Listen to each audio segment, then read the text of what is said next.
Assalamualaikum warahmatullahi wabarakatuh. Bapak Ibu, sore ini saya akan menyampaikan materi tentang cash flow kuadran ya. Ini lanjutan dari materi kecerdasan finansial dasar. Ini saya ambilkan dari buku The Cash Flow Quadrant karya Robert T. Kiyosaki.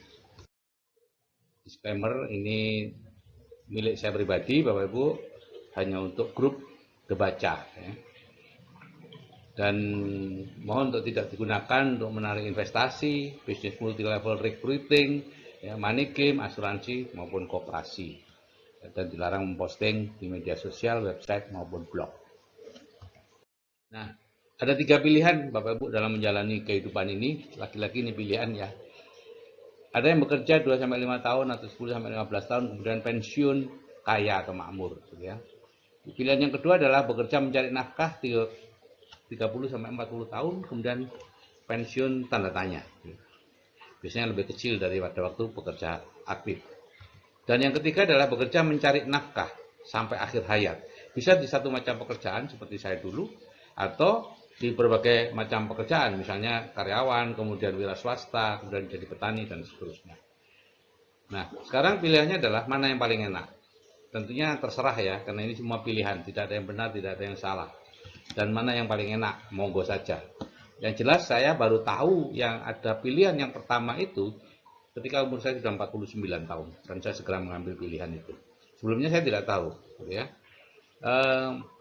Setelah saya belajar, ternyata yang paling tidak enak sebenarnya yang nomor 3, nggak pernah bisa pensiun, gitu ya. Tapi bagi orang yang di nomor 2, itu nomor 3 itu enak, ya, karena mereka takut pensiun sehingga enak kalau bekerja, bisa bekerja terus sampai akhir hayat.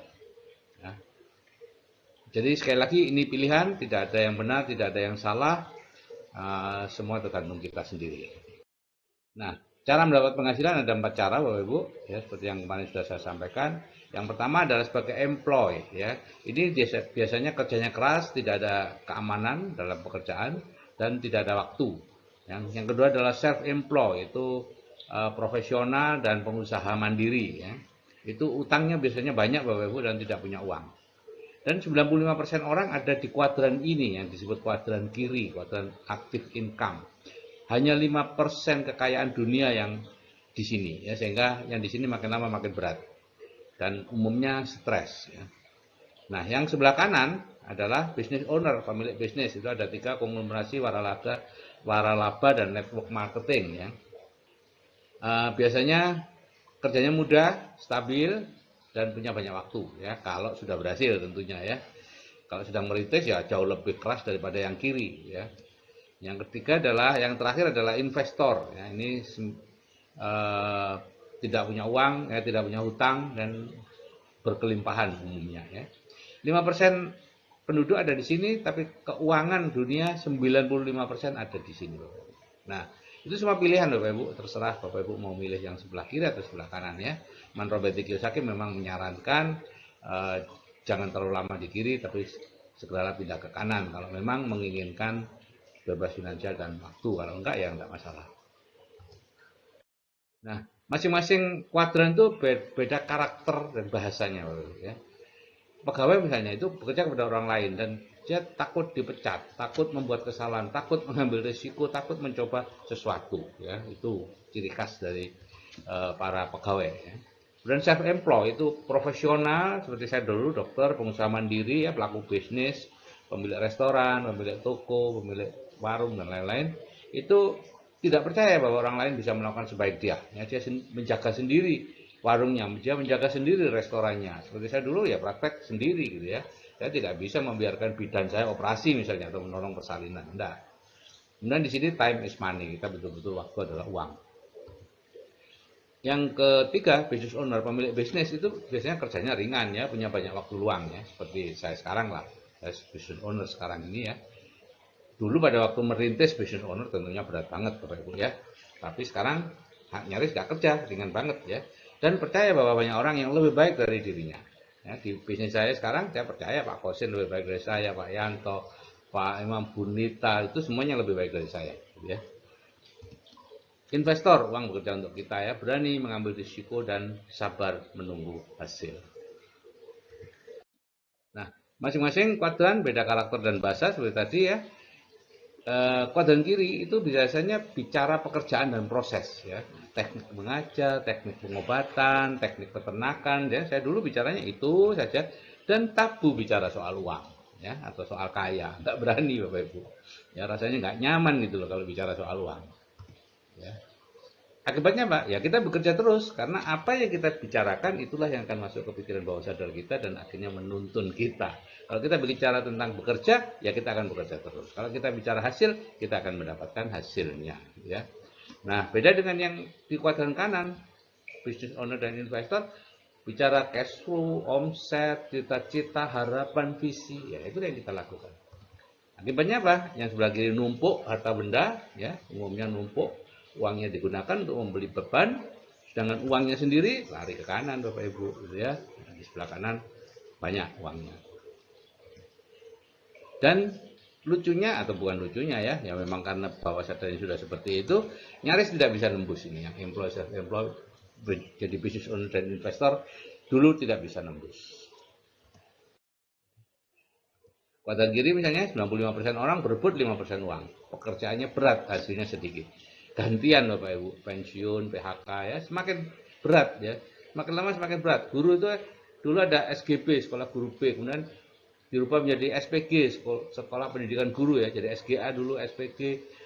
Sekarang harus sarjana pendidikan. Dokter juga begitu. Dulu dokter umum sudah top markotop. Sekarang kalau enggak konsultan, enggak, bidan juga sama. Makin lama makin persyaratannya makin berat. Tapi saya lagi itu pilihan, ya. Kalau di kuadran kanan itu 5% orang berbagi kuadran 95% uang, pekerjaan ringan, hasilnya besar, penghasilannya bisa diwariskan. Dulu eksklusif keluarga kaya yang bisa menurunkan itu, tapi sekarang ada train entrepreneur, jadi sudah bisa dari kuadran kiri bisa ke kuadran kanan. Ya. Jadi ini bekerja mencari uang, di sini bekerja membangun jaringan atau aset.